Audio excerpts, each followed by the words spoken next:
Meio-dia e 45, Câmara Notícia de volta ao vivo nesta quinta-feira. Mina Abreu já está aqui nos nossos estúdios, hora das notícias da Metrópole de Campinas. E a gente começa com aquela atualização diária que nós fazemos da Covid-19. Então, Mirna, seja bem-vinda e boa tarde. Boa tarde, Gabriel. Boa tarde a você de casa. E nós tivemos o registro de 45.882 novos casos nas últimas 24 horas da Covid-19 no Brasil.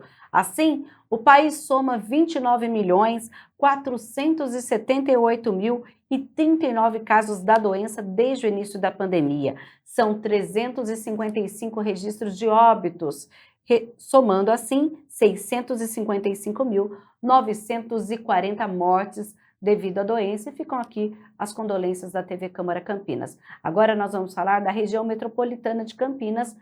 A gente soma aqui na nossa região 526.055 casos confirmados da doença desde o início da pandemia. E Campinas, até esta quarta-feira, somava 184.358 casos da doença.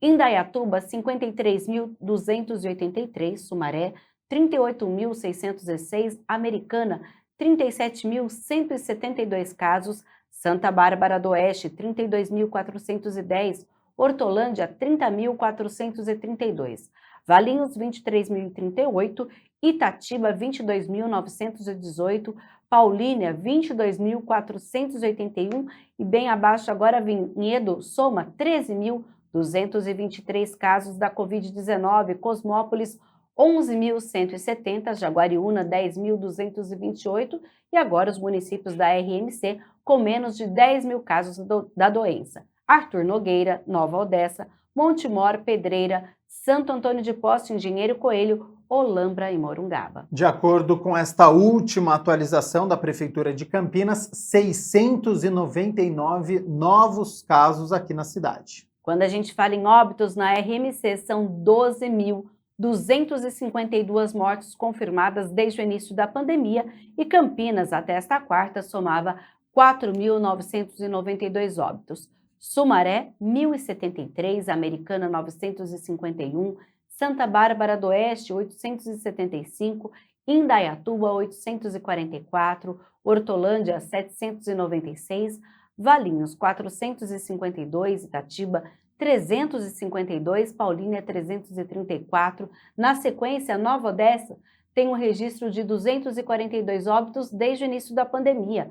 Vinhedo, 235, Montemor, 216, Jaguariúna, 209. Os municípios com menos de 200 óbitos devido à Covid são Cosmópolis, Arthur Nogueira, Pedreira, Santo Antônio de Posse, Engenheiro Coelho, Morungaba e Olambra. De acordo com esta última atualização aqui na cidade de Campinas, mais 4 óbitos foram registrados, 2 homens e 2 mulheres. Uma pessoa não tinha comorbidade, as outras 3 tinham, todas as pessoas acima dos 60 anos.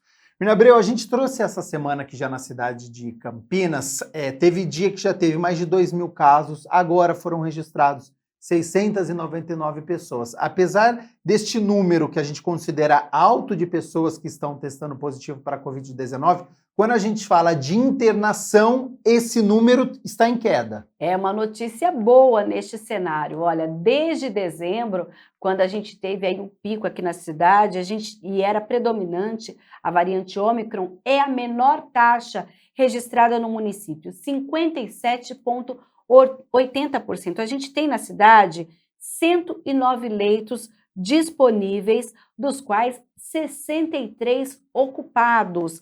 Temos 46 leitos livres. Levando em conta, Gabriel, que de acordo com os números absolutos, conforme essa internação vai diminuindo essa necessidade, você vai ver agora que eu vou falar, também diminui a disponibilidade, ou seja, a opção. A gente tem, por exemplo, a Unicamp, hoje está com 15 leitos, a gente já teve 25, 30 e todos ocupados. Então, hoje a gente tem 15 leitos, 100% de ocupação, mas diminuiu o número de leitos oferecidos. E aí esses leitos de Covid-19 vão para outras comorbidades. Isso mesmo, olha, na cidade a gente tem 29 pacientes desses que são internados, que eu falei dos 63, que são com a Covid-19 e 51 estão internados em leitos de enfermaria.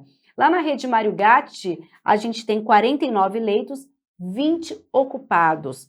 E na rede particular, dos 45 leitos, 28 estão ocupados. Uma boa notícia para a nossa cidade quando a gente fala nesse termômetro que é aí a questão da Covid-19 e também de outras doenças respiratórias. Agora, Mirna Abreu, ontem teve coletiva do governo do estado e tem uma informação importante em relação à vacinação. É a 4ª dose para os idosos com idade acima de 80 anos, que começa na próxima segunda-feira. A recomendação do Comitê Científico do Estado de São Paulo é que todos os imunizantes disponíveis na rede pública de saúde aqui no estado poderão ser aplicados nesta nova etapa da campanha de imunização de idosos. Os detalhes sobre este programa, da chamada 4ª dose para pessoas com mais de 80 anos, serão oferecidos em detalhes pela nossa coordenadora do Programa Estadual de Imunização, aqui ao meu lado, doutora Regiane de Paula. O calendário de vacinação para acima de 80 anos, ele se inicia no dia 21 de março. E por que para a população de 80 anos e mais? Porque é essa população que é mais vulnerável. Nós iniciamos a nossa campanha de vacinação no dia 17 de janeiro com a população de 90, de 80 anos, completamos o seu esquema vacinal, fizemos a 3ª dose dessa população e aqueles que estão elegíveis, que já tomaram a sua 3ª dose, podem então, a partir do dia 21 de março, iniciar a 4ª dose. E a gente aguarda aqui na cidade de Campinas, né, Mirna, se essas doses virão e como será o calendário vacinal. O que a gente sabe é que mais um dia D está chegando de vacinação. É neste sábado a 8ª edição do dia D de vacinação e o foco é a 2ª dose das crianças que já foram imunizadas com a 1ª dose, principalmente as crianças entre 5 e 11 anos. Então serão atendidos quem já está agendado para o dia 19 e também centros de saúde que vão atender demanda espontânea. Aquelas pessoas que não tiveram tempo de agendar podem ir até as unidades de saúde. O agendamento já foi encerrado, mas é possível, por exemplo, comparecer das 8 da manhã ao 12h30 para quem não está agendado, né? Então a gente tem 7.800 vagas preenchidas. Então, todo mundo, os centros de saúde vão atender das 8 da manhã às 5 da tarde, mas quem for sem agendamento até 12h30. E a gente tem, inclusive, lembrando que durante toda a semana, os centros de saúde estão atendendo de forma espontânea. Lá naquela sala de vacinação que já está separada para outros imunizantes, agora também atende a Covid-19. E neste sábado, a gente tem os centros de saúde que vão atender exclusivamente a esse tipo de vacinação. Olha, na região sul, é o Centro de Saúde da Vila IP. Na região leste, o Centro de Saúde São Quirino. Na sudoeste, a União de Bairros, que fica lá no residencial Vila Vitória. O Centro de Saúde Santa Lúcia também vai atender na sudoeste. O da Vila Aeroporto. O Vista Alegre, que fica lá no Parque Universitário de Viracopos. A gente tem o Centro de Saúde do Capivari e também do DIC 1, além do Centro de Saúde Santo Antônio, que fica no Parque Vista Alegre. Na região noroeste de Campinas, quem vai atender no sábado é o Centro de Saúde do Parque Valença e também do Jardim Florense. Já na região norte, o Centro de Saúde do Jardim Aurélia é que vai fazer a imunização das pessoas contra a Covid-19 neste sábado. E para a gente fechar este assunto de vacinação, eu estou com o site aberto aqui, vacina.campinas.sp.gov.br, e durante a semana, de segunda a sexta-feira, se você clicar logo no início, vacinação sem agendamento, a gente tem aqui, ó, todos os centros de saúde têm essa mensagem de 14 a 31 de março, são 64 centros de saúde que estão realizando essa vacinação para as crianças, para os adolescentes, para os adultos, seja primeira dose, segunda dose, dose adicional, segunda dose adicional para as pessoas com alto grau de imunossupressão. Então você aqui, ó, vê, tem a região norte, tem a região sul de todos os centros de saúde com horário de funcionamento, região leste, região sudoeste aqui da cidade de Campinas, noroeste. Então, não deixe de se informar, tá? Durante a semana, de segunda a sexta-feira, você pode conferir através destes centros de saúde no site. Desce mais um pouquinho essa tabela, Gabriel. Vamos supor, a pessoa viu lá o centro de saúde, mas, poxa, eu não sei o endereço. Tem, inclusive, um link lá com o endereço de todos os centros de saúde, telefone, caso a pessoa precise de alguma informação. É o saude.campinas.sp.gov.br/saúde. Lá você tem informação que você precisa para ir até o centro de saúde mais próximo da sua casa, do seu trabalho, o que for mais acessível, ou seja, é possível que todas as pessoas que queiram ser imunizadas acessem, então, nesse momento, o imunizante. Sem sombra de dúvidas. Agora, Mina Abreu, a gente fala sobre um outro assunto, porque tem uma campanha aí estimulando, né, a destinação do imposto de renda para o terceiro setor. E esse é o momento, já que a gente está em período de declaração do imposto de renda. É a campanha Destinação, que tem o objetivo de divulgar aos contribuintes, pessoa física e jurídica, a possibilidade de destinar uma parte do seu imposto de renda aos fundos especiais de amparo social controlados pelos conselhos e fiscalizados pelo Ministério Público. Nós preparamos uma reportagem que vai tirar as suas dúvidas e como destinar, caso você seja aqui de Campinas.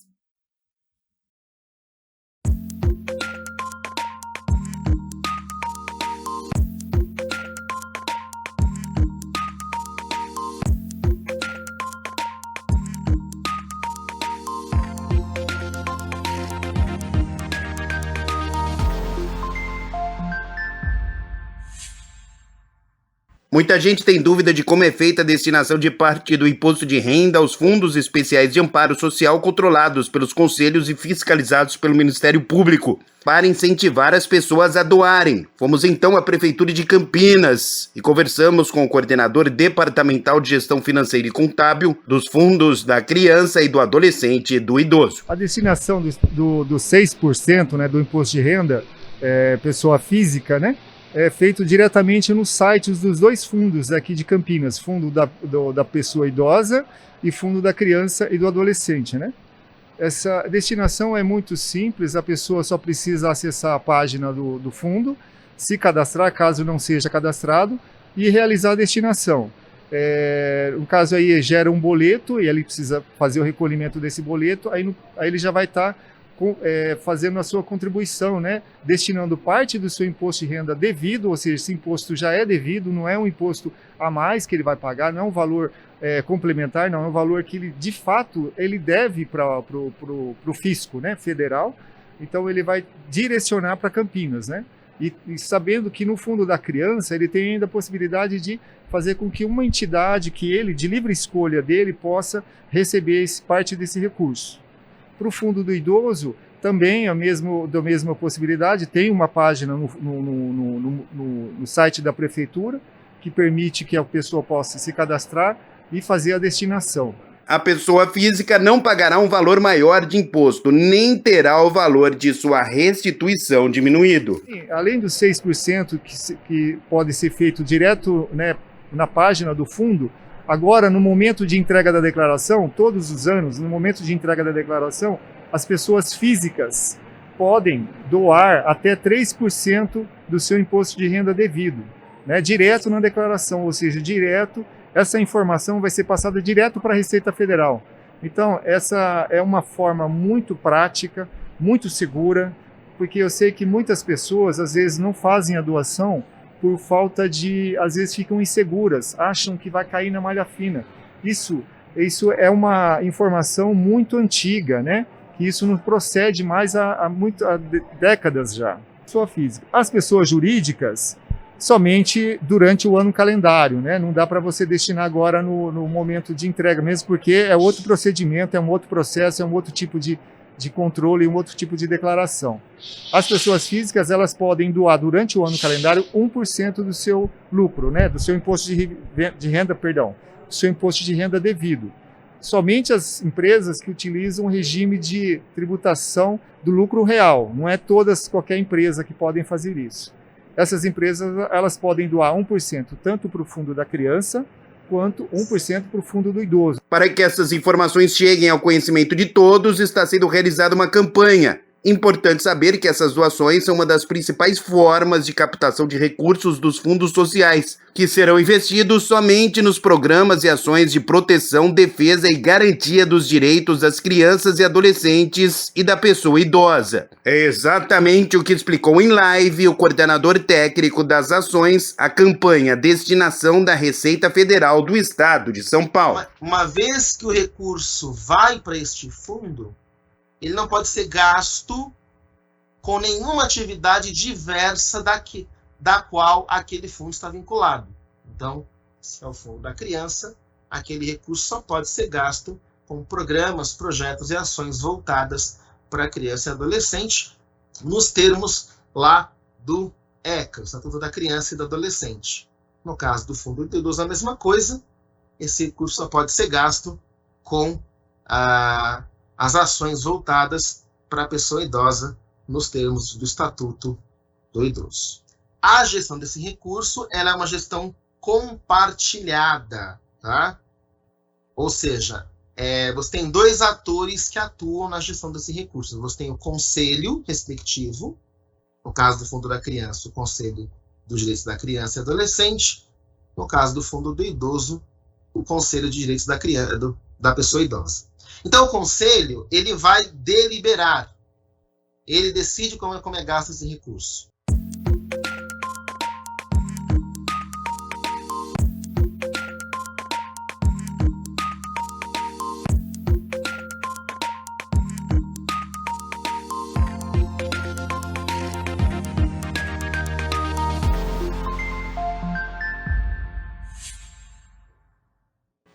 E Mirna Abreu, já começou a funcionar aqui na cidade de Campinas uma unidade móvel do restaurante Bom Prato.